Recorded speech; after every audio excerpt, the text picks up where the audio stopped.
Phone check. 1, 2. The microphone check. 1, 2, 1, 2. The microphone check. I got my headphones tuned between two different AM stations, and my briefcase is full of declassified information. Declassified. Good evening and welcome to News from Neptune for the first week of 2013. For more than 20 years, this program has been a spontaneous and unrehearsed discussion of the news of the week and its coverage by the media. First on a so-called community radio station, and when censored and locked out of there, welcomed, I'm happy to say, by the good people at Urbana Public Television. I'm Carl Estabrook. My discussants tonight are David Green and Ron Szoke. We'll take turns suggesting an item from the week's news that's been ignored or misreported, sometimes even innocently, and then giving the others a chance to comment on it. Our program's name, News from Neptune, was chosen to honor Noam Chomsky, who's been talking sense about American politics for more than twice the 20 years we've been on the air. Chomsky has said that in the American media, either repeat the same conventional doctrines everybody is saying, or else you say something true, and it will sound like it's from Neptune. Today is January 4th, a day for the death of poets. Thomas Stearns Eliot, a St. Louis boy, a publisher, playwright, literary and social critic, and arguably the most important English language poet of the 20th century, died on this day in 1965. At the end of his excellent poem, The Journey of the Magi, he wrote, "This birth was hard and bitter agony for us, like death, our death. We return to our places, these kingdoms, but no longer at ease here in the old dispensation, with an alien people clutching their gods. I should be glad of another death." Eliot also wrote in a poem that I've liked from the time I was very young, a poem put in the mouth of an old man, a gerontic. It's called Gerontian, that includes the lines, "After such knowledge, what forgiveness? Think now. History has many cunning passages, contrived corridors and issues, deceives with whispering ambitions, guides us by vanities." Seems to me a watchword for what we try to do here at News from Neptune. Albert Camus was born in 1913, died on this day in 1960. A French author, journalist, and philosopher. He wrote in his essay, The Rebel, that his whole life was devoted to opposing the philosophy of nihilism. He was called an existentialist, a popular term at the end of the Second World War, but he rejected that particular label. In an interview in 1945, he said, "No, I'm not an existentialist. Sartre and I," Jean-Paul Sartre, the leading French existentialist of his day, "Sartre and I are always surprised to see our names linked." And would make an interesting discussion for anyone who actually would sit down and read what these two poets, and they were, wrote. In 1949, Camus founded the Group for International Liaison, and he was speaking of politics, within the Revolutionary Union movement after his split with Gary Davis's Citizens of the World movement. These were post-World War II political movements of various sorts that tended, as happens after each major war, to try to articulate what it was people were fighting for. What have we got out of this war? He and surrealist André Breton were both members of this group that he founded, and he said the point in founding the group was to, quote, denounce the two ideologies found in both the USSR and the USA regarding what he called their idolatry of technology. And in this sense, of course, he was similar to the German existentialist Heidegger, and probably does indeed deserve to be understood as part of that movement. He was awarded the Nobel Prize for Literature in 1957, and the citation said, "For his important literary production, which with clear-sighted earnestness illuminates the problems of the human conscience in our time." He was, by the way, the second youngest recipient of the Nobel Prize in Literature. The youngest was Rudyard Kipling. He was the first African-born writer to receive the award. He was born in Algeria. And he died in an automobile accident just over 2 years after receiving the award on this day in 1960. He was 46 years old. One line from Camus, and I find myself today, and as I was telling our director before we started, my notes are full of Anglo-Saxonisms, which, in order to avoid in order to avoid besmirching the good name of Urbana Public Television, I will substitute blanks for. This is Camus writing in the fall in 1956. A single sentence will suffice for modern man. He fornicated and read the papers. After that vigorous definition, the subject will be, if I may say so, exhausted. Close quote.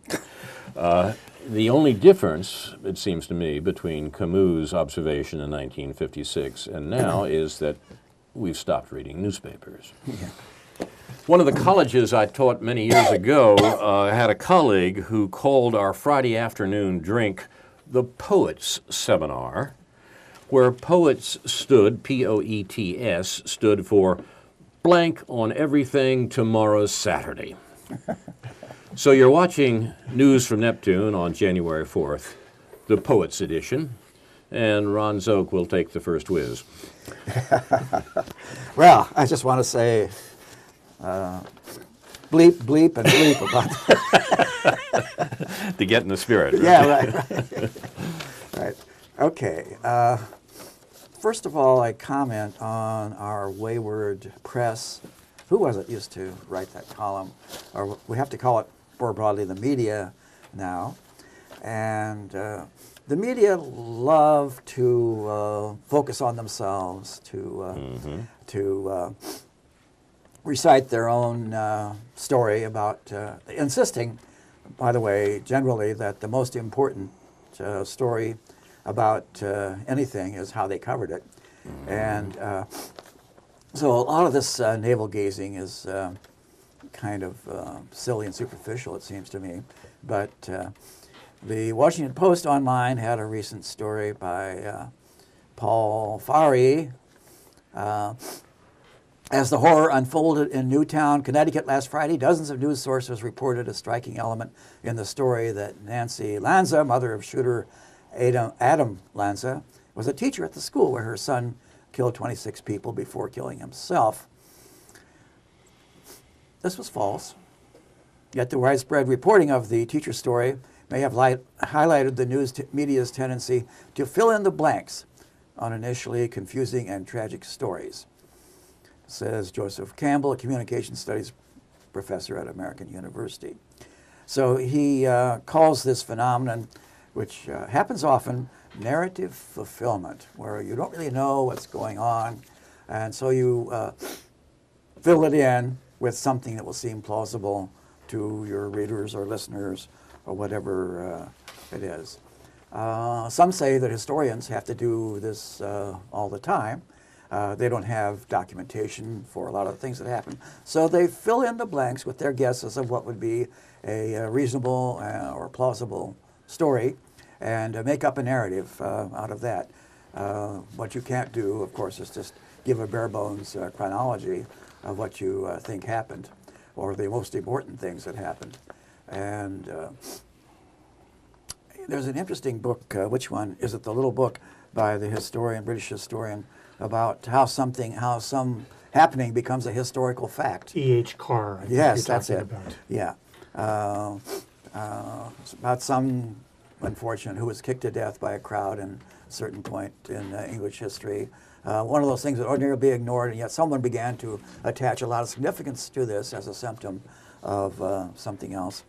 And it became what was merely something that happened, a thing that occurred, became a fact and then a historical fact after someone fitted it into a narrative that they called history. Narrative fulfillment. In news coverage of the aftermath of the Hurricane Katrina in 2005, many accounts described rampant acts of violence and mayhem in New Orleans that turned out to be mostly false. Such stories, he said, were fed by the media's assumption that New Orleans was populated by a lawless underclass given to such behavior. And so he says this, counting the number of errors that grew out of the events in Newtown suggests that we're dealing with a new normal. Now here's another term for the guillotine. How often have we heard that one recently? The new normal, in terms of what happens in major events. So there's a guy who writes a web blog, apparently. Craig Silverman posts something called Regret the Error, a blog about reporting mistakes. So there are mistakes of commission, mistakes of omission, according to others. Mayor Bloomberg of New York City says the media need to rethink gun violence coverage. New York City Mayor Michael Bloomberg said the media need to improve their coverage of gun violence, arguing that the press pays attention to gun-related deaths only after mass shootings. This was a crazy person with an assault weapon, Bloomberg said, of the Sandy Hook shooting, but there's 33 people killed in America with guns every single day of the year, and nobody seems to care. This is ignored, shrugged off, but the daily body count averages 33 more than the Sandy Hook massacre, and it's ignored. So other accounts of what the press did in 2012 pointed out that one of the, when they listed the biggest stories in the news in 2012, is that the continuing war, the shooting, fighting, killing, bombing, burning going on in Afghanistan was not on anyone's list of the most important stories of the year. Astonishing. It's shrugged off, it's ignored, it's just become the new normal, shall we say. So, very good point. What needs to be said or done about that? Another thing that gets into the news rarely, but it was actually, this one was actually on Voice of America. Israel approves construction of over 1,000 new apartments. Israeli officials have approved the construction of more than 1,200 apartments in a Jerusalem neighborhood outside the pre-1967 Israeli borders, which everyone other than the Israelis considers illegal and contrary to the assurances that were given at the time. But no one wants to stop them, because if they say anything, they'll be accused of anti-Semitism, apparently.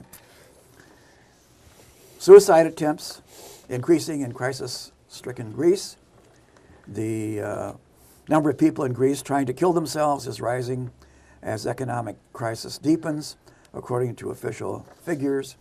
Again, the figures on child neglect and abandonment in Europe due to the recent economic downturn apparently have been going up. And indeed, it's a general phenomenon that whenever there's an economic crisis or a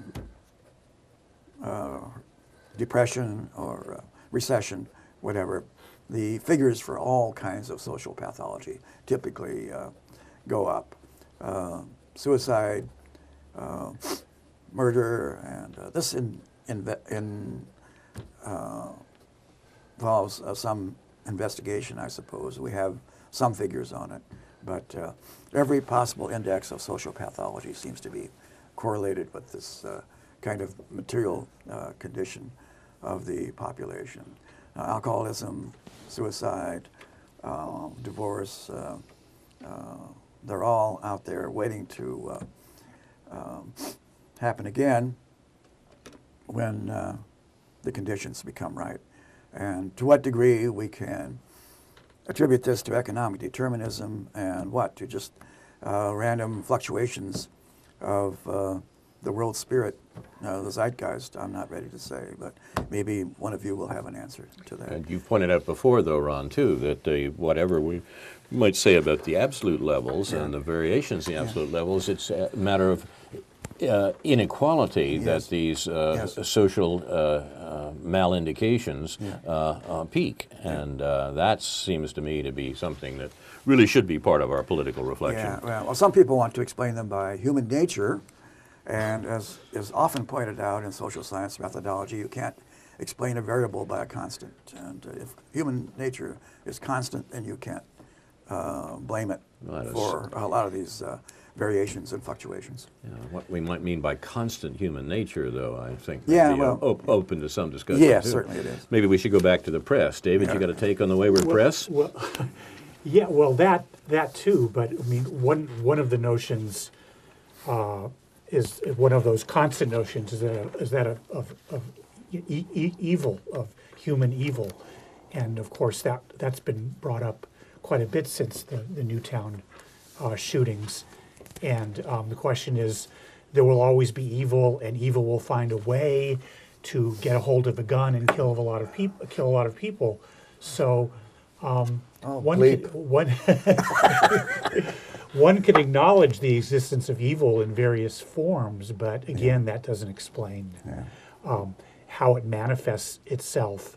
And even those acknowledging human evil, like for instance in the letter that I had earlier in the week in the newspaper, which I pointed out that I would attribute some aspect of what went on in Newtown to the militarization of our culture.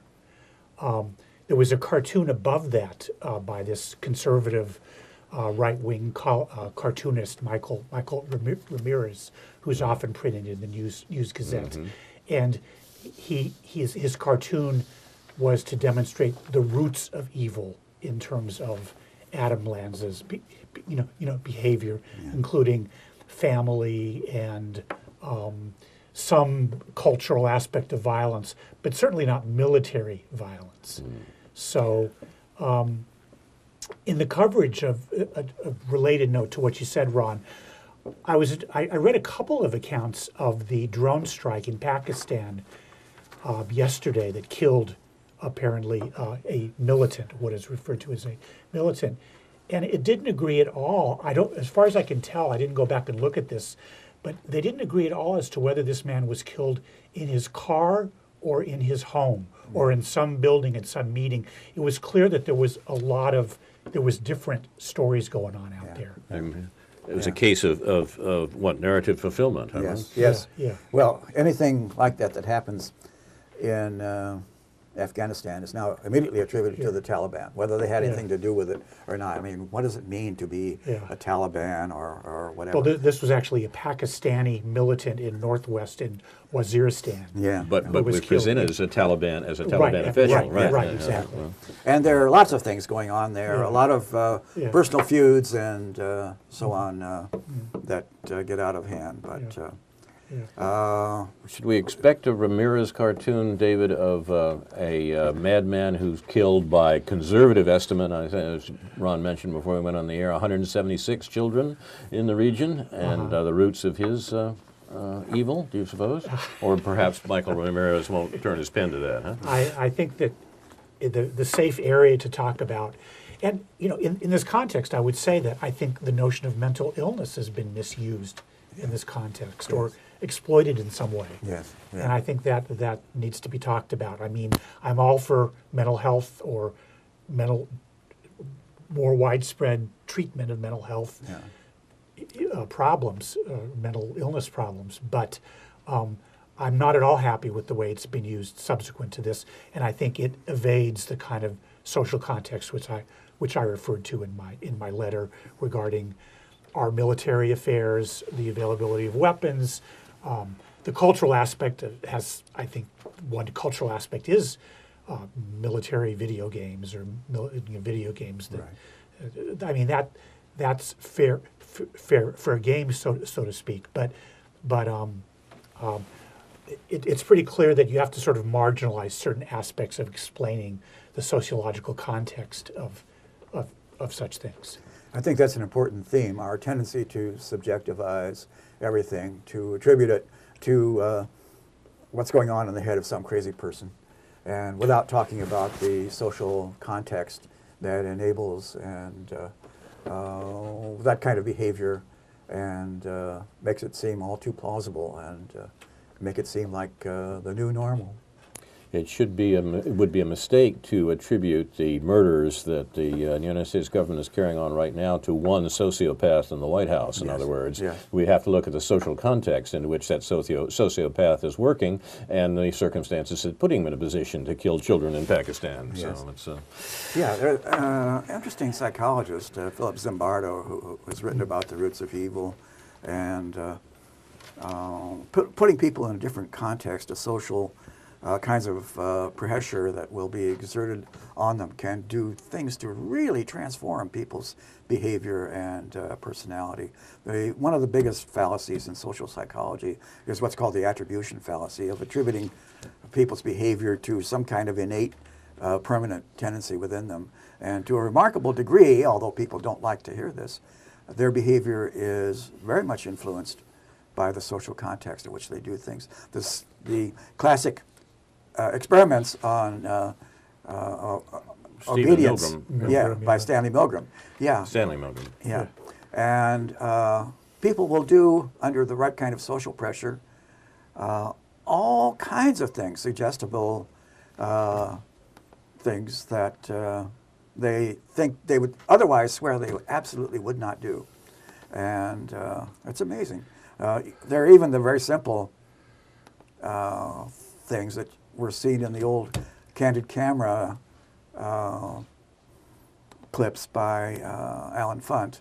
One of the interesting ones is that three people, Confederates they're called, and a naive person getting into an elevator, and the three Confederates face the rear of the elevator instead of the front, as people ordinarily do in an elevator. And the fourth guy, who is not in on the scheme, will get nervous and start sweating, and eventually will turn around and face the rear of the elevator too, assuming that those other people must know something that he doesn't. And there are classic experiments of people misjudging the actual length of lines and so on under social pressure and changing their opinions of it and so on. It's amazing. I got an announcement over the weekend of a new book from Verso Books, written apparently by an American soldier, an American veteran.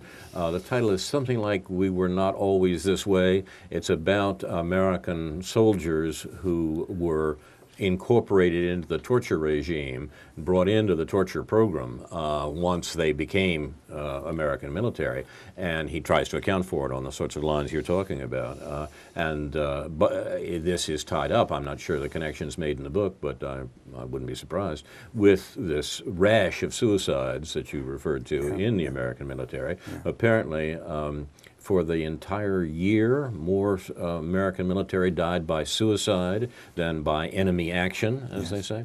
And this book, I will have some more particulars about it, or I'll put it on the website. It looks very interesting, and then we'll tell you. Including a number of them who have never been in combat. Well, that's right. Once again, the social situation. You're watching News from Neptune. We're talking about the wayward press and related issues. It occurs to me, Ron, that this characteristic of narrative fulfillment that you describe in the press results not so much, I think, from the ignorance of reporters and writers and editors, but rather, or their particular fecklessness, but rather from the agenda of the American press, which is set for the people who actually do the reporting and writing, set by the ownership structure. We had some examples of that just this week. But we've lost, with the changes of the last generation, one of the great comparisons for the free press, in inverted commas, in America. And that is, of course, the controlled press of the Soviet Union and Eastern Europe under Soviet control. Those of us who are old enough to remember that know that in those countries, in those days, people knew their press was controlled, and therefore they didn't trust it. They read between the lines. They read Samizdat, the independent, the free press, or the underground press, so to speak. They listened to Voice of America or the BBC on shortwave and things like that, because they started out with the notion that the press had an agenda and was not giving them the full story. In America at the same time, Americans believed, we have a free press. The fact that they're all saying the same thing simply suggests that must be the truth. and there was no notion that one had to read between the lines. American readers were far more naive than were naive in comparison with their Russian contemporaries. So maybe Camus' remark about what modern man was doing after 1945, had a different incidence there in the world of the free press. Huh? Yeah. There have been some interesting clips on television about Fox News, all of the commentators using the same phrase. This is we'll get them for Coburn's Corner. Yeah. We'll watch those phrases. Yes. Yeah. You wouldn't want to start a firestorm, would you, Ron? That's good. That's good, David. Yeah. The late, in my brash youth, I once had an argument with E.H. Carr about historical facts. I was very young, there's an interesting theoretical point here, and Carr's work actually is interesting to read in this regard. After all these years, what he was writing about, of course, was the rise of the Soviet Union. Yeah. But the sort of the theoretical point about historical facts, I think, pales in the face of the agenda of the press. The late Alexander Cockburn, in a passage that I'll have to look up and bring back to this discussion, in a characteristically thrown away line, talked about his years of being a critic of the press. He started out in this country in the 70s, writing a column called Press Clips for the Village Voice, and pointing out that the overall record of the American press and all the years that he had been writing about it and for it and in it was a wretched one. And that people remarkably uninformed and badly informed, first because of the characteristic I just mentioned, that Americans don't realize the extent to which their press is controlled, and secondly because of the awful job that the press itself did. So, I mean, we have our work cut out for us here at News from Neptune, gentlemen. We have a lot of correction to do, eh? One story on the press from this week that might lead us to think about this matter just a bit is the story of the fate of Al Gore's network. Al Gore went to establish a liberal political network. I assume he had something like MSNBC in mind, and he's just sold it to Al Jazeera.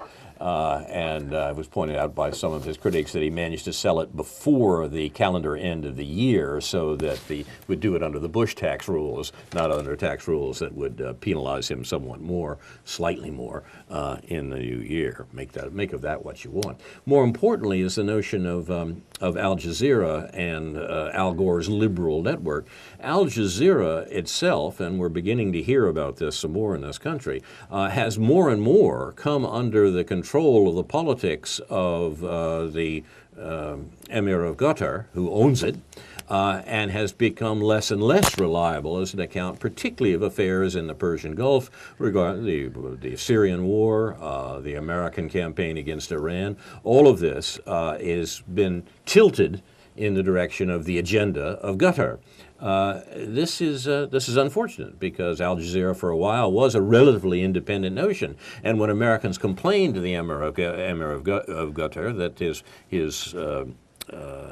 his network was telling things out there that they just as soon Americans and indeed other people in the world didn't know about, he would come back with quotations about the free press to the American officials. That particularly perhaps contradictory situation seems to be coming to an end with Al Jazeera now getting on board with this sort of regime-friendly reporting that we've grown to expect, not only from the American press, but from the BBC, Reuters, the wire services, and whatnot. Yeah. I was interested in seeing that the minute Al Gore's network was bought by Al Jazeera, Time Warner dumped him from there because of the infection supposedly provided by Al Jazeera. But wait a minute, don't worry about it, guys. Al Jazeera is down with the program. Yeah.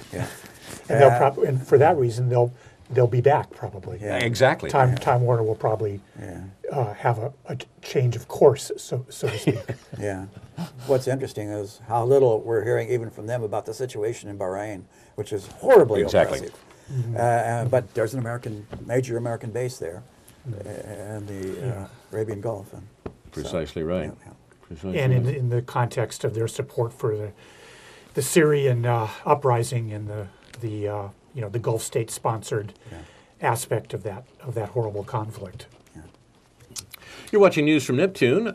We'll go to David Green for an observation. Just an observation. In the last couple of days, there's been a couple of features in the New York Times called Room for Debate, which is an ongoing feature in which they get sort of experts from various points of view, although usually limited points of view, Sort to of comment. Experts, I like that. Comment on various issues.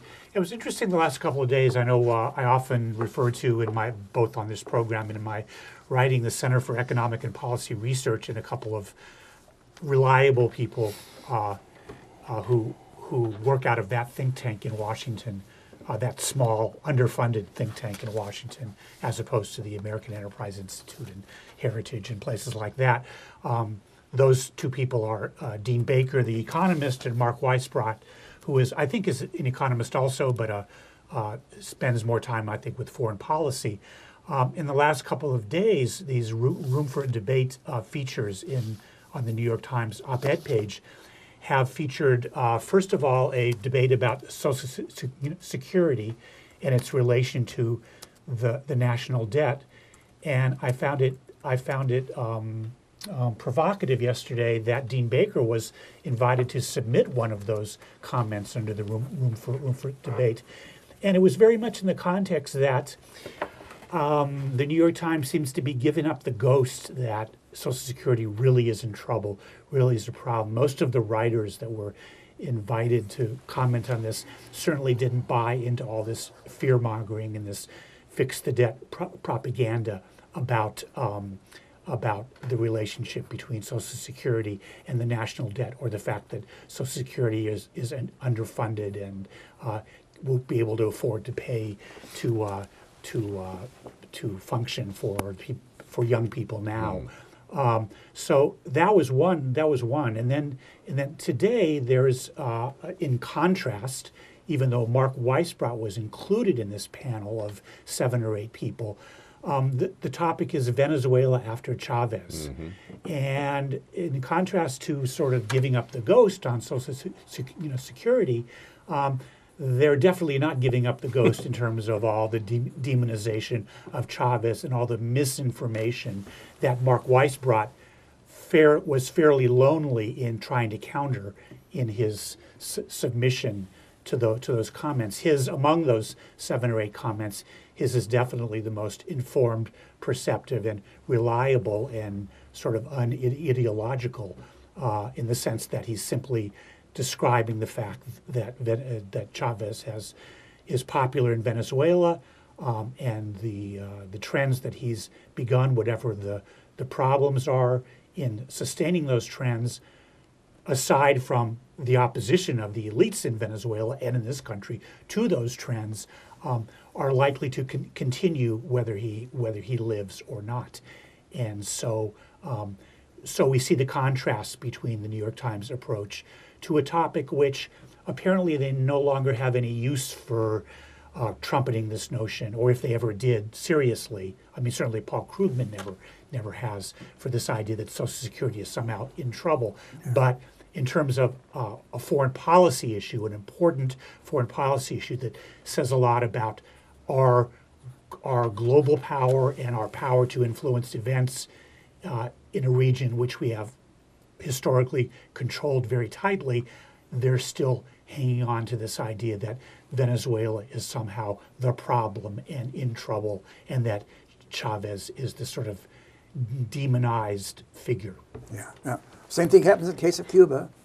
The only narrative that people can think of there is that horrible repression of the dissidents in Cuba, and reporters, whenever they go there, they just have one story to tell. They will go off and interview a dissident somewhere about how horrible the conditions are there, political repression, and so on.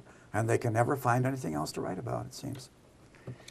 Our friend Joe Thomas, former reporter for the New York Times, went to Cuba and did a report in the that was finally published in the New York Times magazine. This was many years ago. I'm not sure. I'd have to look up to see what the year was, but I would assume that it was the mid-90s.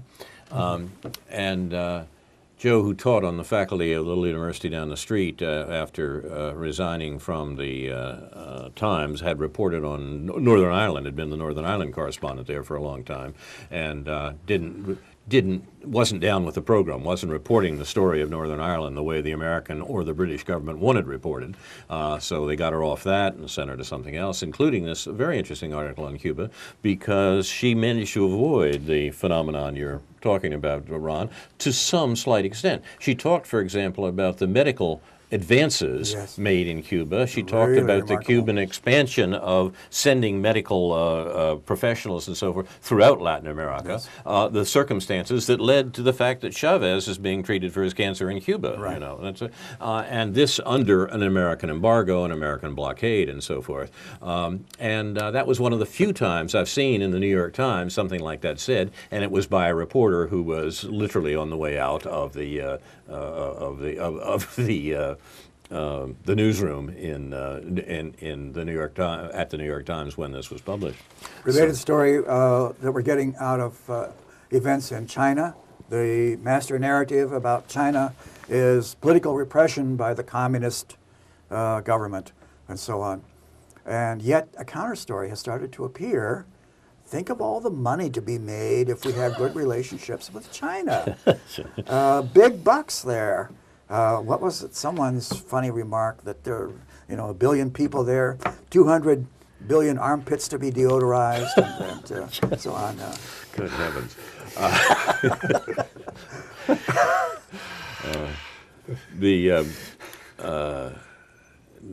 The Chinese story that is slipping through the cracks a little bit, perhaps, is the level of popular opposition to regime activities in China. Once again, you're not reading about a lot of this in the New York Times, except when it can be spun as an example of the repression of the regime.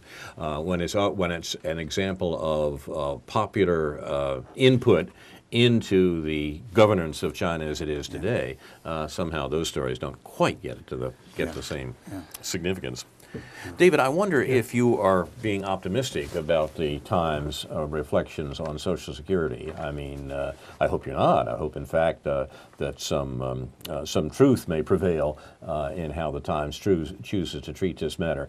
But since I don't think that the administration is through with its assault on Social Security, and the New York Times is particularly administration friendly on this matter, the administration has just pulled back a little bit in terms of these the sort of fiscal cliff negotiations. But I expect to hear more about this from the administration and how it's necessary, how the old double deficit is still out there, and it's going to be necessary to do something to, quote, entitlements, close quote, and I expect the New York Times to be in lockstep when that occurs. Don't you? Yes, I do. I just think that they do see that it's not politically feasible to, say, privatize Social Security. Yeah. But what is politically feasible and what seems to be being talked about, and what Dean Baker has been opposing in his blog and trying to sort of debunk in his blog, is this idea of this chained index, this redoing the index by which Social Security, chain CPI, by which somehow the costs for the elderly don't go up as much every year as everyone else's costs, in which Baker, first of all, what Baker is calling for is a genuine good study to find out what this might be. If you need a separate CPI for the elderly, fine, but he's saying it's likely to be higher. The inflation rate or the cost of living for the elderly is likely to be higher if the proper work is actually done, whereas the people that are advocating this are just sort of assuming on some fallacious basis that it's going to be lower, and this is taking money out of the hands of people who rely, Ron just raised his hand here, with no money in it, of those who actually are living fairly bare bones. I don't know if that includes you, Ron. Well, the theory, the theory is that people will start buying cheaper substitutes. Yeah. And so it will cost less, and so we can decrease their Social Security. I would be happy to consult on the question of the cost of living of the elderly. Yes, right, right. But let me just say that in the context, Social Security, in the context of the budget debate, the quote unquote fiscal cliff, and all that stuff, it's assumed a relatively minor role, and I think the quote unquote fixes in if just the emphasis on the word fix in a much larger sense that doesn't depend on privatizing Social Security or even chaining increases, but in other aspects that have to do with as we can see in the last week with taxes and so forth. And I think that there still will be, yes, I wouldn't be surprised if there is a quote unquote compromise made on Social Security, which is presented as a compromise because of this, who understands chained indexes and all this and so forth. On your comment about Venezuela after Chavez, as it's being treated in the New York Times, who was the Secretary of State who, right at the end of the Second World War, I believe, referred to our little region over here, which has never bothered anybody?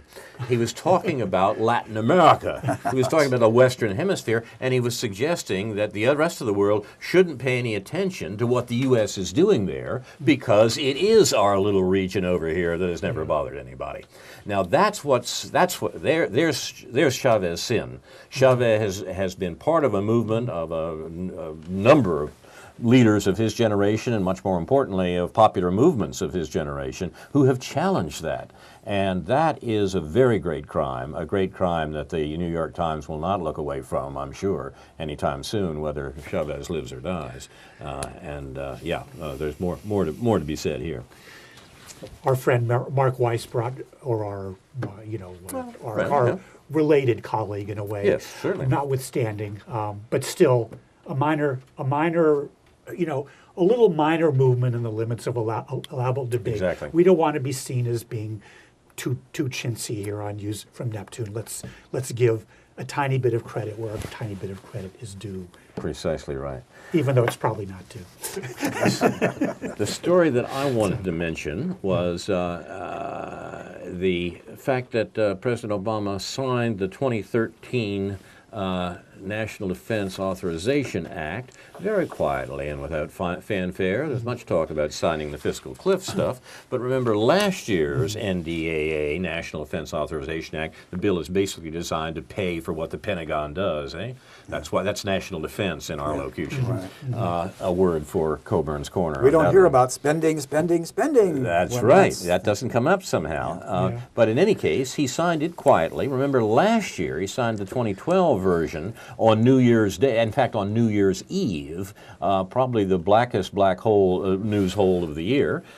This year he didn't do it on New Year's Eve, perhaps because last year's had attracted some notice. It wasn't really ready, but he did it very quietly during the week when the media was busily talking about the fiscal cliff nonsense. $636 billion. But the importance, it also includes all that material about the military detaining Americans indefinitely that the 2012 bill contained, and that was struck down by the courts, by a judge in New York, and immediately appealed by this administration.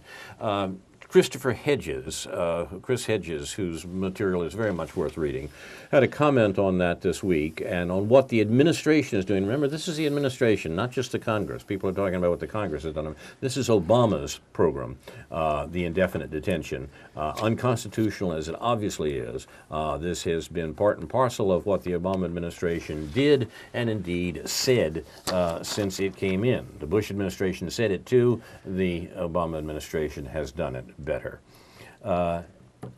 Hedges remarks, the corporate state knows that the steady deterioration of the economy and the increasingly savage effects of climate change will create widespread social instability.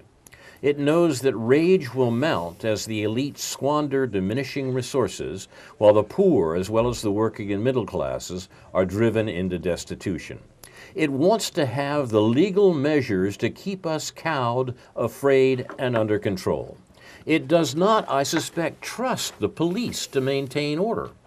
And this is why, contravening 2 centuries of domestic law, it has seized for itself the authority to place the military on city streets and citizens in military detention centers. This is all in the NDAA, where they cannot find redress in the courts. The shredding of our liberties is being done in the name of national security and the fight against terrorism. But the NDAA is not about protecting us. It's about protecting the state from us.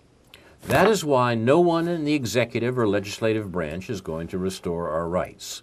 The new version of the NDAA, like the old ones, provides our masters with the legal shackles to make our resistance impossible. And that is their intention, including President Obama. Now, that's the story that should have been told about the signing the NDAA this week, but surprise, it was not. Yeah. We'll turn now, on that happy note, to the new department of News from Neptune, Coburn's Corner. And the corner has an edge, indeed a sharp edge. The last writing from the late journalist Alexander Coburn was a pamphlet called Guillotined, in which Coburn nominates cliches, overused phrases, and tedious words, political words, for elimination. We want to carry on his great work by adding our own suspects to this kill list, a lot less literally lethal than Barack Obama's kill list. Ron, you have a candidate? I have a whole list. You mentioned a couple already. Yes, yeah, yes. You're into this, aren't you? Right. Well, I have the list, which appears every season from Michigan's Lake Superior State University, of overused words that need to be banished somehow. This says, actually, the worst word on the planet is actually. Now, wait a minute. One of my favorites. Yeah, right. So fiscal cliff, of course. Yep, of course. Has become tedious. We can do without that. Kick the can down the road. Oh, God. Double down. Oh. Job creators or creation. Passion or passionate. Say enthusiasm instead. Now everyone is passionate about something. YOLO, Y-O-L-O, you only live once. Hearing that a lot. I don't hear that very often. Yeah, no, I don't either. Spoiler alert. That one Yeah. is annoying. Bucket list.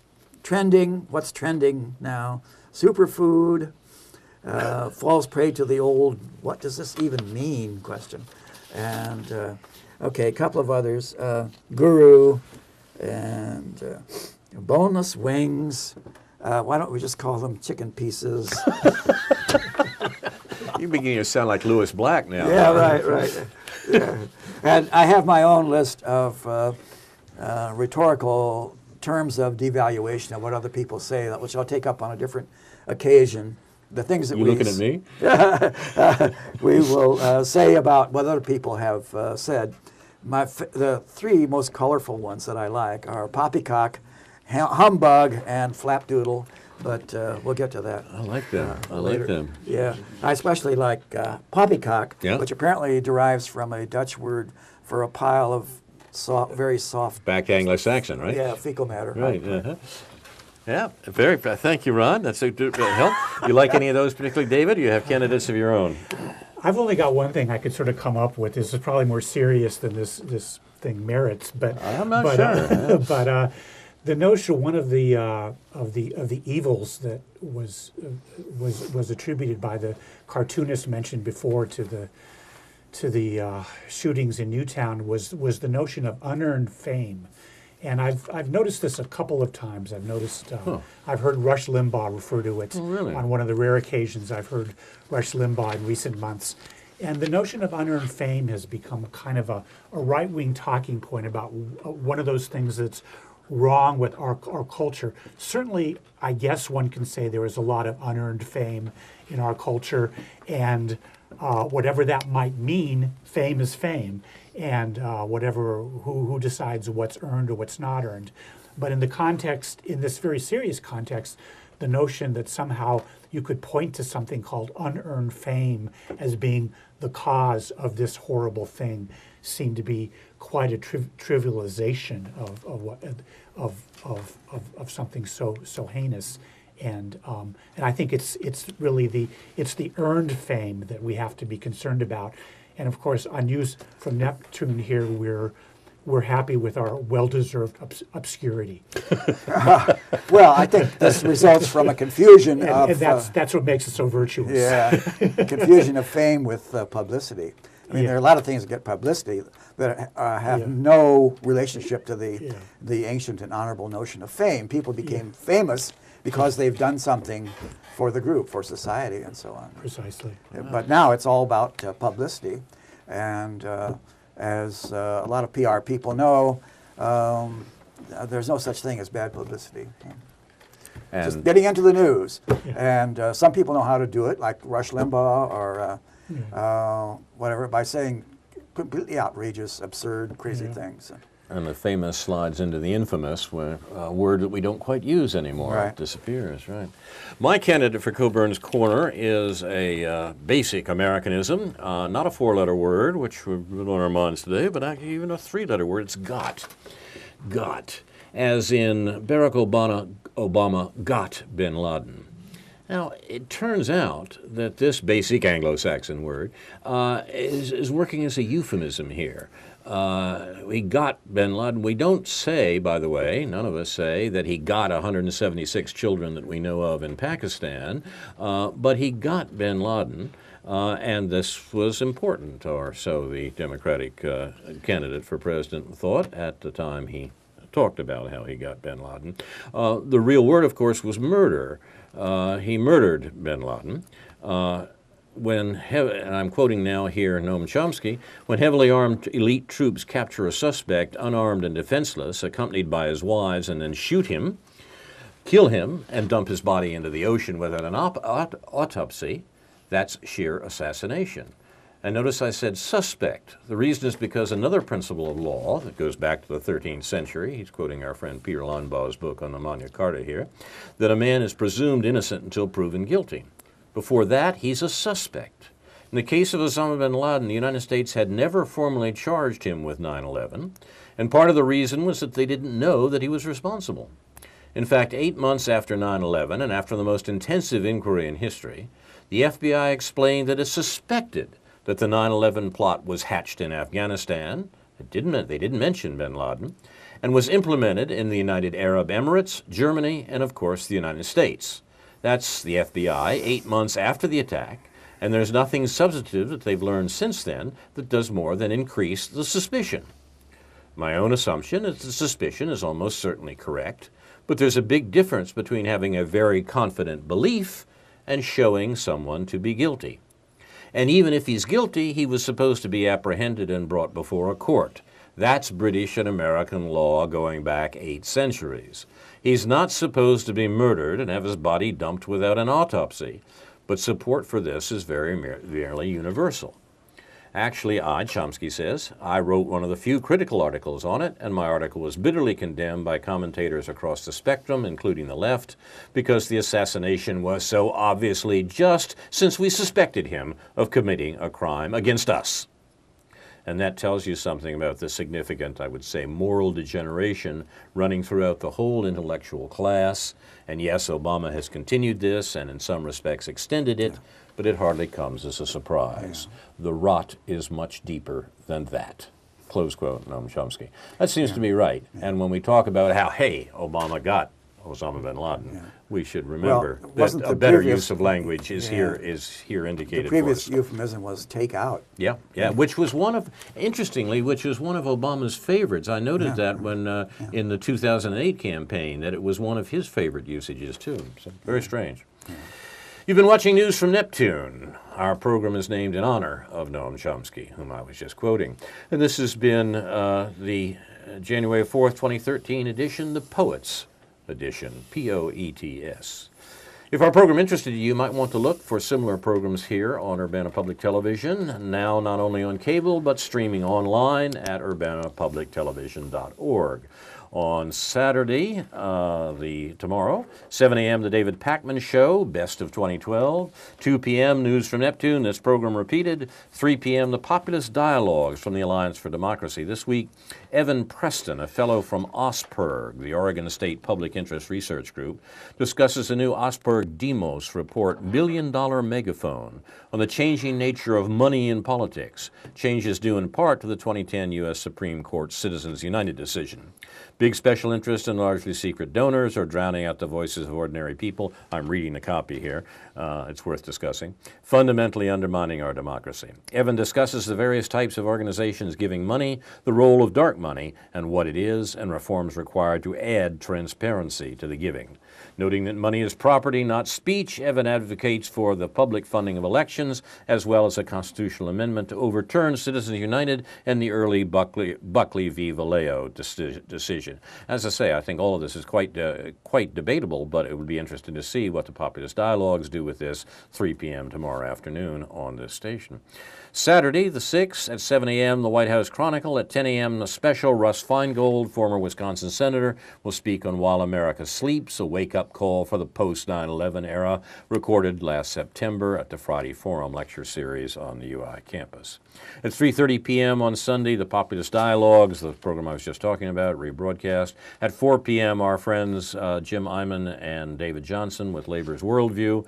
And at 11 p.m. that night, Labor's Worldview comedy special, Lewis Black, we mentioned in connection with Ron's shtick a moment ago. Black is fun, and if you want to see where Ron gets it, take a look. Weekdays, Monday, Friday, 7 a.m., Democracy Now!, 8 a.m., The Big Picture, noon, The David Pakman Show, Monday the 7th, 1 p.m., Labor's Worldview, 2 p.m., The Tom Hartman Program, the live nationwide call-in, 5 p.m., European Journal, on Tuesday at 7 p.m., European Journal again, at 9:30 p.m., The White House Chronicle, and at 10 p.m., Aware on the Air. I'm Carl Estabrook. My discussers tonight on News from Neptune have been David Green and Ron Szoke. This and other editions of this program can be seen on the website newsfromneptune.com and on Facebook. I can be reached at carl@newsfromneptune.com and on Facebook, and I'm happy to receive your comments. Our thanks to UPTV, especially Jake, Jason, and Caleb. There is a demonstration tomorrow at Main and Neal Streets in downtown Champaign by the Aware Group against the war. The theme of the demonstration is Jobs, Not War. 2 to 4 p.m., Main and Neal Streets in downtown Champaign tomorrow afternoon.